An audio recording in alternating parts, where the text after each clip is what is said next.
Boa noite a todos, boa noite a todas, são 19h33.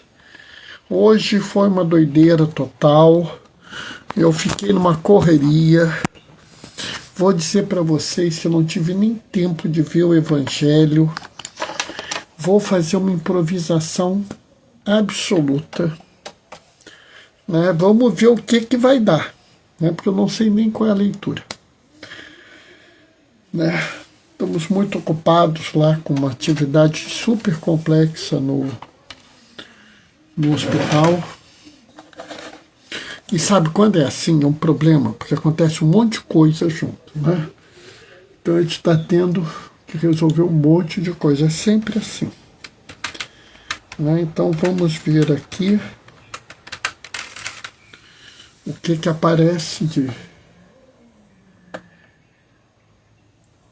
leitura para mim hoje, né? Eu vou dar mais um tempinho, não vou começar a leitura às 19h35, até já são 19h35, vou dar mais um tempinho, né? Vamos ver hoje, Memória de São Josafá, Bispo e Mártir. Eu, sinceramente, não sei nada sobre ele. Vou ter que estudar. Mas isso vai ficar para o ano que vem, né?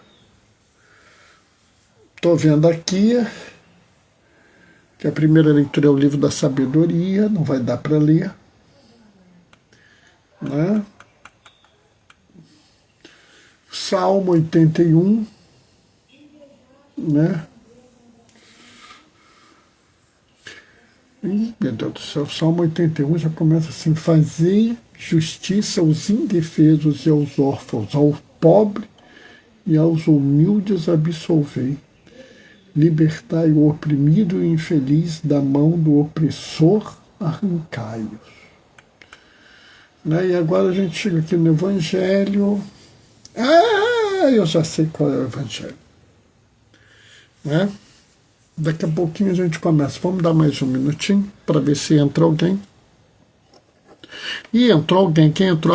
Meu amor, mozinho. Boa noite, mozinho. Paz e bem.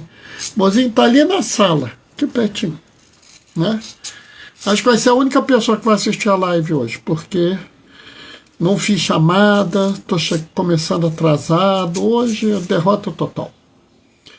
Minha única esperança é que eu vou colocar depois, Padre Hermes ou a Cacá Moretti vão pôr no blog da Eclesialidades, e lá talvez alguém assista. Né? Mas tudo bem, não tem problema não. Também vai ter alguém que vai assistir depois pelo Instagram mesmo, não tem problema não. Importante é a gente falar. Tá na hora, vamos começar. O Senhor esteja convosco. Ele está no meio de nós. Proclamação do Evangelho de Jesus Cristo, segundo Lucas. Aconteceu que caminhando para Jerusalém, Jesus passava entre a Samaria e a Galileia. Quando estava para entrar num povoado, 10 leprosos vieram ao seu encontro. Pararam à distância e gritaram: Jesus, mestre, tem compaixão de nós. Ao vê-los, Jesus disse: ide apresentar-vos aos sacerdotes. Enquanto caminhavam, aconteceu que ficaram curados. Um deles, ao perceber que estava curado, voltou glorificando a Deus em alta voz. Atirou-se aos pés de Jesus com o rosto por terra, e lhe agradeceu. E este era um samaritano. Então, Jesus perguntou: não foram 10 os curados? E os outros 9, onde estão? Não houve quem voltasse para dar glória a Deus a não ser este estrangeiro? E disse: levanta-te, vai, a tua fé te salvou. Palavra da salvação. Enquanto eu estava aqui fazendo a leitura, a Rosângela Tardelli entrou. Boa noite, Rosângela, paz e bem. E a Edna MF Xavier entrou. Boa noite, paz e bem, Edna. Sabe, pessoal, como eu disse, eu acabei de ler, não tive tempo de ler durante a parte da manhã essa leitura. Mas essa leitura tem algumas coisas muito interessantes. E aqui, primeiro, eu quero fazer uma importante colocação, que é o seguinte: quando vocês leem lepra na Bíblia, tomem cuidado. Primeiro, a lepra na Bíblia não é a hanseníase de hoje em dia. Pacientes com, por exemplo, psoríase poderiam ser entendidos como lepra. Tá? Além disso, a lepra carregava um preconceito muito grande, uma discriminação muito grande, e isso reflete nos pacientes com hanseníase até hoje. Então, assim, vamos evitar de usar o termo lepra em outra situação que não seja no texto bíblico. Tá? Por favor, vamos fazer isso. Natanael, boa noite, paz e bem, para evitar da gente perpetuar um preconceito, perpetuar a discriminação. Bernardo, isso tem a ver com religião? Claro que tem. A dignidade humana é uma das bases da religião de quem segue a Jesus. Seja você qualquer religião cristã, seja você que não tem uma religião, mas segue Jesus, você não pode abrir mão da dignidade humana. Então, toda vez que a gente tocar na questão da lepra, eu vou pedir que só usem esse termo se ele estiver do texto bíblico. Tá? Esse texto tem uma série de questões interessantes. A começar logo no início. Jesus estava caminhando para Jerusalém. Até aí nada demais, porque Jesus está sempre caminhando e quase sempre indo para Jerusalém. Mas ele está passando entre a Samaria e a Galileia. Sabe, é muito estranho, porque as pessoas querem dar para Jesus um título de nobreza, um título. Alguns querem dizer que Jesus era sacerdote, alguns querem dar alguma designação assim especial para Jesus, mas Jesus costumava viver na periferia mesmo. Né? Jesus era uma criatura absolutamente periférica, e ele vivia nas periferias. E aqui ele está entre duas periferias. Ele está na Galileia, que é periferia de Israel, que já não é um território propriamente de judeus, já existia muito pagão ali. Inclusive, muitos dizem que Galileia era terra pagã. E a Samaria. Né? Lembre-se que você, para ofender um judeu na época, você dizia assim, seu samaritano, era capaz de ele pular no seu pescoço. Então, Jesus, é interessante que ele não está num território de judeus. Ele está num território de pagãos e de samaritanos. E ele chega perto de um povoado e 10 leprosos vieram ao seu encontro. E aqui, sabe, pessoal, eu gosto de dizer que existem algumas coisas que a gente ignora. Mas para pensar o seguinte, por que esses 10 homens vieram ao encontro de Jesus? Infelizmente, essas pessoas viviam um extremo preconceito. eles corriam o risco, inclusive, de serem assassinados. Se uma pessoa com lepra se aproximasse muito de alguém, não raro eles pegavam pedras e jogavam contra essas pessoas. Então, assim, um grupo de leprosos se aproximando de um grupo de pessoas e estavam correndo risco de vida. Por que eles fizeram isso? E aqui, pessoal, eu acho que a gente tem que prestar atenção. Não é razoável. Eu sei que muitos vão dizer isso para você. Oi, Terezinha, boa noite, paz e bem. Eu sei que muitos vão dizer isso para você, mas isso não é razoável. O que eles vão dizer? Eles sabiam que Jesus é Deus e foram ao encontro dele. Não. Eles não sabiam que Jesus é Deus. Os discípulos mais próximos de Jesus não sabiam que Jesus era Deus. Eles acreditavam que Jesus era o Messias, mas não que era Deus. Entendam isso. O entendimento que Jesus é Deus é um entendimento décadas, séculos posterior. Alguns sabiam que Jesus era o Messias, o Cordeiro de Deus. Aquele que tiraria o pecado do mundo, mas nunca que seria Deus. E eles só foram lá. Por quê? Porque esses homens, de alguma forma, já eram discípulos de Jesus. Ou seja,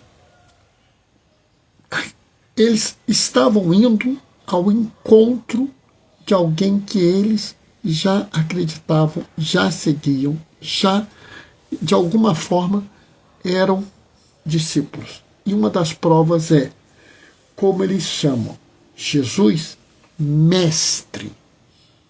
Observem bem. Não raro ele era chamado filho de Davi, santo de Deus, alguma coisa assim. Filho do homem. Mas quem chama de mestre é porque já tem ele como mestre, ou seja, essas pessoas já eram discípulos de Jesus. É preciso entender que a vida de Jesus não é uma coisa tranquila como muitos querem que você acredite. É muito comum as pessoas ficarem fazendo uma fantasia, como se Jesus vivesse numa casa tranquila, saísse, fosse lá, fizesse uma palestra, voltasse para a casa dele e tal. Não! Jesus, boa parte da vida dele, ele foi um sem terra, um sem teto, inclusive. Ele não tinha casa. Jesus fala isso para você. As aves do céu têm seus ninhos, as raposas a sua toca, mas o filho do homem não tem onde pôr a cabeça. Jesus não vivia uma situação normal, tranquila, como a gente pensa. Ele vivia, inclusive, às vezes, as periferias da cidade com medo de ser pego por romanos ou por judeus. Então, essas pessoas conheciam Jesus, elas não foram lá à toa. De alguma forma elas sabiam que Jesus estava chegando lá. Márcio, boa noite, paz e bem.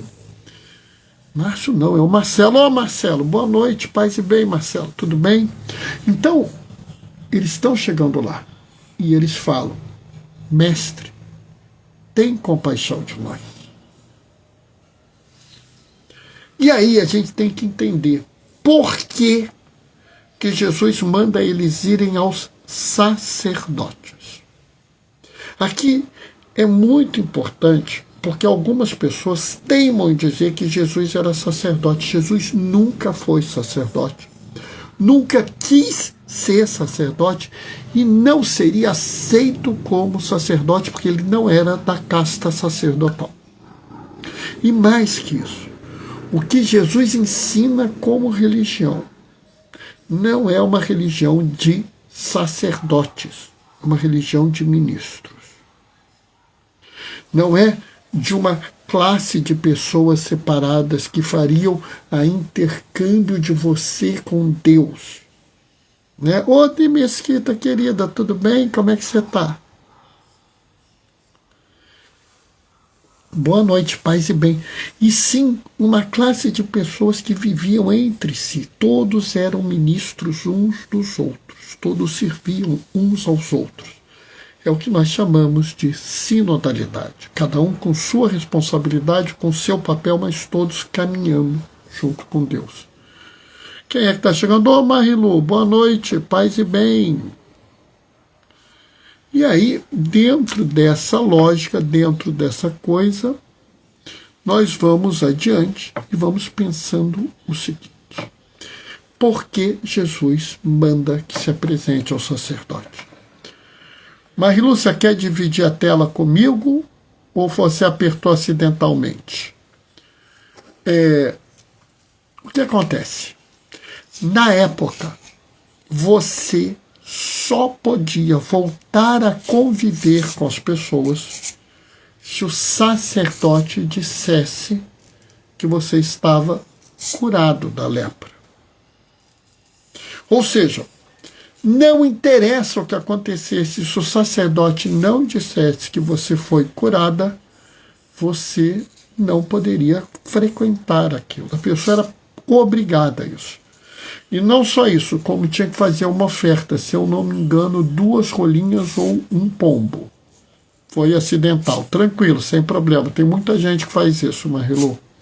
Ou seja, havia um ritual.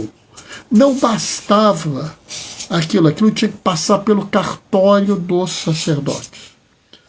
Isso é importante porque Jesus nunca quis esse papel. Mas, Bernardo, então por que ele manda? Porque havia necessidade de reintegrar essas pessoas na sociedade.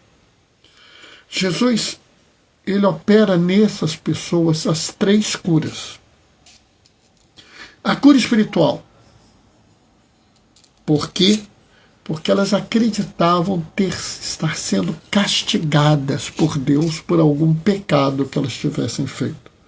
Então elas tinham uma mágoa, um sofrimento, uma visão deturpada da fé, como se Deus tivesse castigado elas. Coisa triste, né? Mas vai adiante, vamos adiante. Eles tiveram a cura física.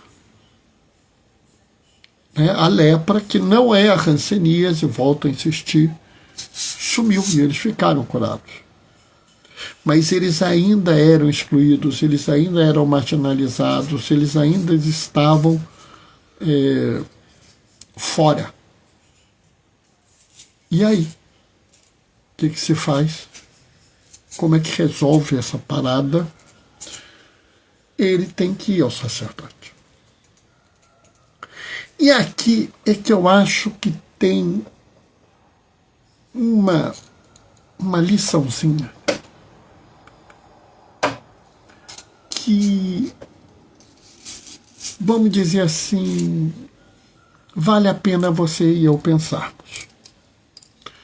E assim, é uma coisa que eu sempre quis refletir e nunca tive oportunidade.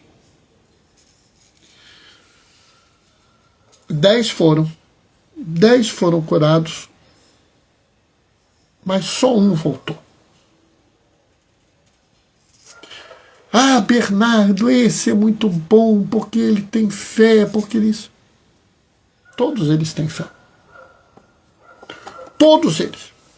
Porque se não tivesse, não teriam se arriscado a ir se encontrar com Jesus. Se não tivesse, não teriam implorado pela cura. Se não tivesse, não teriam sido curados. O problema é como você vê a sua fé. Essa eu acho que é uma dimensão que pouquíssima gente explorou até hoje e eu quero explorar com vocês hoje. Qual é a diferença daqueles 9 e desse 1? Aqueles 9 buscaram ao Senhor, estão certos nisso. Têm a fé, estão certos nisso. Mas a fé deles é uma fé individual. Em que sentido? Eu fiquei curado. Eu vou me apresentar ao sacerdote. Eu vou voltar lá a conviver com as pessoas. Eu. E esse é um grande problema. A fé do eu. A fé individualista. Eu rezo o terço, eu leio a Bíblia, eu distribuo comida, eu faço isso, eu faço aquilo.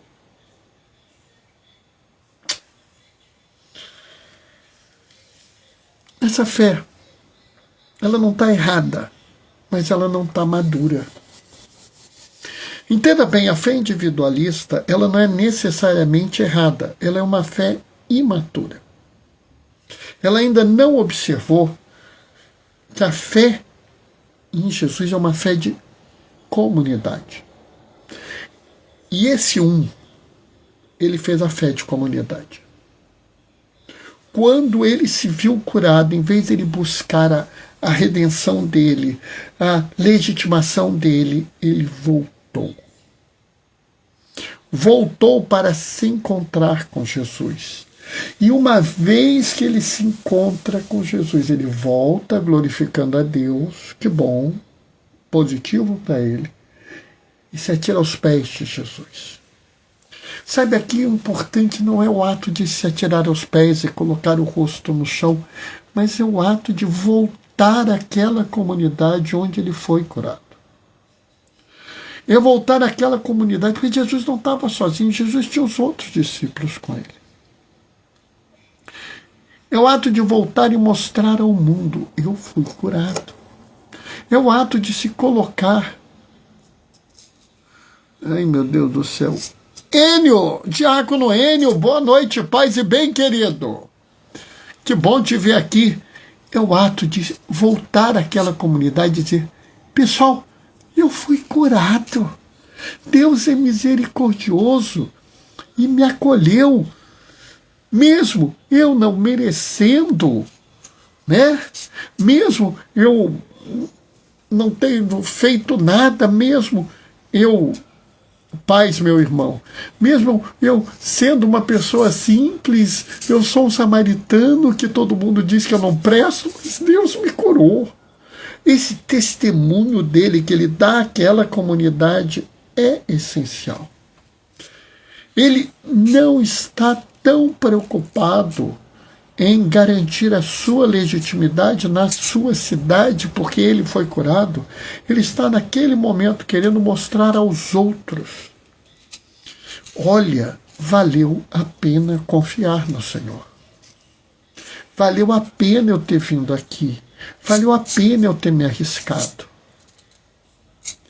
E sabe, isso está faltando na igreja. Vira e mexe, eu vejo pessoas, né? Não somos merecedores, somos agraciados. É isso mesmo. Mas o que eu estou falando, Enio, é que esse samaritano voltou. E com isso ele se torna uma pessoa diferente, porque ele exerce um papel hoje que eu sinto falta na igreja.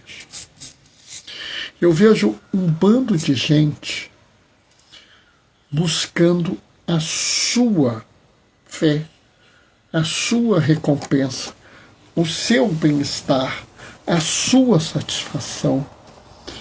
E eu vejo um mundo de gente pensando toda a religião em função de si e não em função dos outros.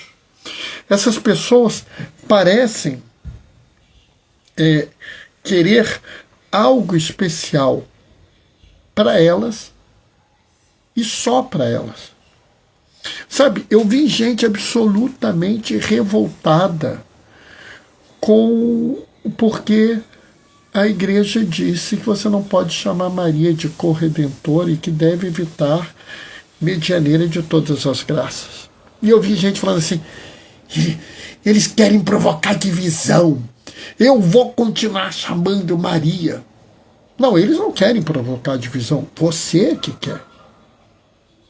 Por quê? Porque você não consegue imaginar que a sua posição frente à igreja pode estar errada. Você não consegue imaginar que talvez neste momento seja mais importante fazer isso do que aquilo.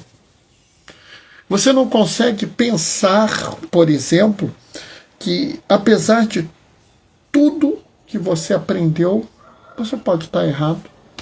Ou que aquela prática habitual de fé sua não é a melhor.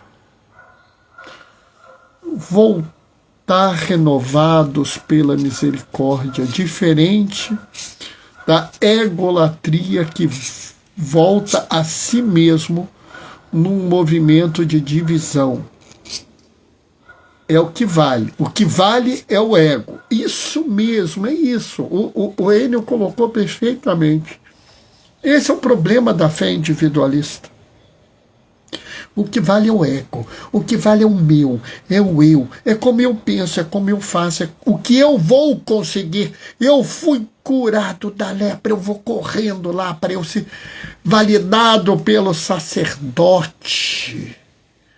Para poder voltar, eu vou voltar. Estamos necessitados de aprender de novo. Exatamente. E é isso que esse samaritano está nos dando. E para escândalo total, como Jesus faz questão de dizer, é um estrangeiro. Não foi um judeu penitente, responsável, foi um estrangeiro, um samaritano. Aquele a quem os judeus dizem que são os piores dos piores. Mas Lucas está falando isso não é à toa. Lucas escreve para os gentios, para os pagãos, para os que não são judeus, e ele está dizendo, para vocês a palavra do Senhor é válida. Para vocês a promessa de libertação existe. Sabe, quantas pessoas hoje estão querendo restringir a glória de Deus? Ah, se você não isso, você não vai ser salvo. Ah, se você aquilo, você não vai ser salvo. Ah, se você... Enquanto Jesus sempre mostrou, viva a sua fé na sua comunidade.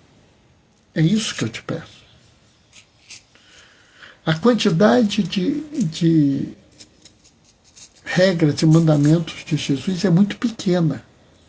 E todas elas são feitas em relação a uma comunidade de fé. Até as bem-aventuranças são exercidas em relação a uma comunidade. E é por isso que essas mensagens são tão importantes, porque elas nos mostram coisas que a gente passou a ignorar. A beleza desse homem que voltou não é que ele louvou a Deus. A beleza desse homem que voltou é que ele mostrou ao mundo, deu esperança àqueles que estavam lá, que viram eles clamarem por misericórdia. Mostrou àquelas pessoas, olha, vale a pena se arriscar, vale a pena insistir, vale a pena se expor. No fim, nós não sairemos arrependidos. No fim, nós não seremos esquecidos. Pode até parecer que fomos derrotados, mas nós iremos superar. Samaritano que retorna e agradece, renegado pela sociedade e as instituições, que classificam e esquecem as bem-aventuranças do simples amor. Volta a ter esperança no amor que não decepciona. E o Enio, quando eu estava comentando, vale sim. É isso. Essa é a mensagem do samaritano, peregrino de esperança, no jubileu da esperança, nos ensinando que amar vale a pena, até porque ele nos ama. Amém? 8:03. Essa foi a reflexão de hoje, totalmente de improviso, porque vocês não têm ideia da confusão que foi o dia de hoje, mas graças a Deus, tudo bem, resolvido. Enio está mandando um amém. Enio, um dia desse você podia combinar e vir fazer a live, né? A gente divide a tela, metade a metade, interage, né? Aliás, não só o Enio, qualquer pessoa que algum dia quiser, né? É só falar, Bernardo, quero dividir a tela. A gente coloca você e a gente faz a reflexão junto, né? Abraços, irmão. Grande abraço, Diácono Enio, querido. Sabe, pessoal, é muito bom, né? Faremos sim. A Enio está prometendo. Um dia ele vai dividir a tela aqui comigo. O dia que você quiser, Enio. Você diz o dia, a gente divide. Aliás, aquela história, para mim, o bom da live é que as pessoas interagem, falam, dão opinião. Essa aqui é a graça. Tá? Pessoal, eu vou terminar a live hoje. Marcar uma live com vocês amanhã. Amanhã, 19h30. Se Deus quiser, eu vou conseguir fazer a chamada. Tá? Vou dar a bênção. Enio vai dar a bênção comigo, mesmo que ele não divida a tela, ele vai dar a bênção comigo. O Senhor esteja convosco. Ele está no meio de nós, por intercessão de Pier Giorgio Frassati. Desça sobre vós e permaneça para sempre. A bênção do Deus Todo-Poderoso no amor. Aquele que é Pai, Filho e Espírito Santo. Amém. O Enio está dando. Deus abençoe e fez o sinalzinho da cruz. Tamo junto. Pessoal, amanhã, 19h30, a gente se vê. Até lá. Beijos e bênçãos. Tchau, tchau, pessoal. Enio, fiquem com Deus. Amém. Tchau, tchau.